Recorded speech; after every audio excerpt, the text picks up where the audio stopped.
Right. So, in the last sessions, we discussed about the rating configuration features, all that. So today we are going to discuss about the rating overrides. Because when we are working on the Guidewire Policy Center, when we submit a quotation according to the application that we have received from the customer through a producer, so we have to provide a quotation to the customer. So for that, it's important for us to calculate the rating part. Right? So rating part in Guidewire Policy Center, because rating table will be created, right? So rating table, rating rules will be defined through rating engine. Generally, rating will be given for a particular policy. So when we try to understand about rating overrides, which is majorly an adjustment to one or more specific cost, something like base rate or any kind of adjust rates and all. This is to determine by the rating engine, which is automatic. These are used in special conditions, special situations, something like, for example, any underwriting exceptions, which are promotional discounts, which are typically applied once a job is being quoted. So when we are using on the system uses whatever the complex rate books are, as well as algorithms that we are using for calculating overrides, which provides the flexibility to do manual changes. These automated results has to be appeared so that whenever there is any customized premiums, when it is necessary, this rating overrides are important. So this, as I stated now already, right? So these are all will be having a facility where this can be done manually, overriding rating. This cost can be for a base rate, or it can be adjust rate, it can be amount or a term rate and all. So when we are creating this rating overrides, first of all, we must define the ID of the relevant cost objects that are involved. So that whenever we do the overriding of the rate or amount of each cost as appropriate, for example, I've just given an example here, right? Like there is a code submission for a commercial property policy. The submission ID, whatever the PC example as a PCS 99, okay. The policy will be including building with the business personal property coverages, where there are two cost coverages will be involved. One is about the business personal property coverage basic group 1. Second, about the business personal property coverage basic 2. Business personal property coverage basics consists of base rate that we have taken, followed by the adjust rate we have, term rate, term amount at the same time.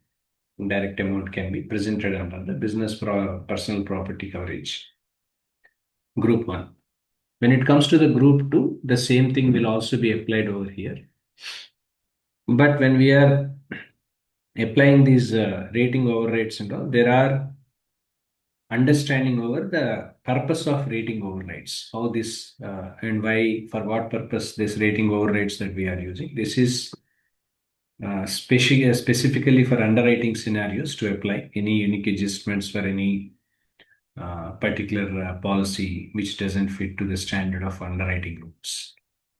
At the same time, even when we run any promotional discounts, because any offers or any special pricing or discounts to the customers that we are providing, which may not be captured by the standard rating engine and all. Next, to provide a manual control over the premium calibrations for any specific coverages or policy segments, that flexibility, these are the purposes behind the performing rating override in the Guidewire Policy Center. Now, as I already stated, so we have taken different cost values, base rate, adjustment rate, amount, term rate, and all that. So whenever we create a policy, whatever the first rated by the policy center, which majorly determines the initial cost based on the rate book and algorithms. After the job is quoted, users can apply a manual override to the specific cost value. This cost value may be based on the various cost components we have taken, either it can be base rate, adjust rate, amount, or term rate. So these are the different rates can be taken as an example.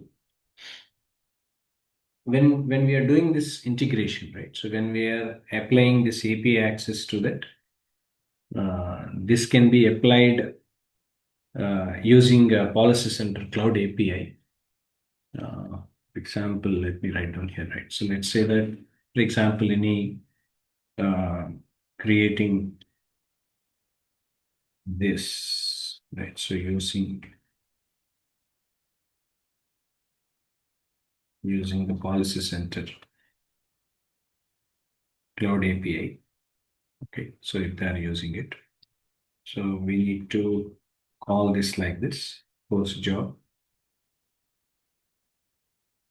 -v1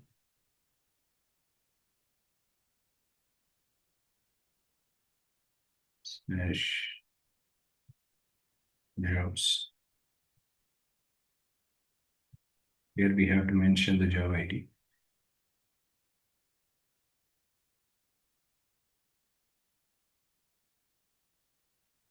Yeah, here we have to mention the job ID.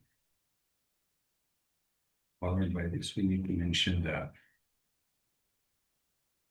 override rating to the endpoint. So to the endpoint. So this is how generally we have to create an API access when rating overrides, when we are creating under the Policy Center Cloud API. And so this is how generally we can call, right? So these are different methods as I told you, right? Post method, where put method, get method. So post job, this is how we have to create.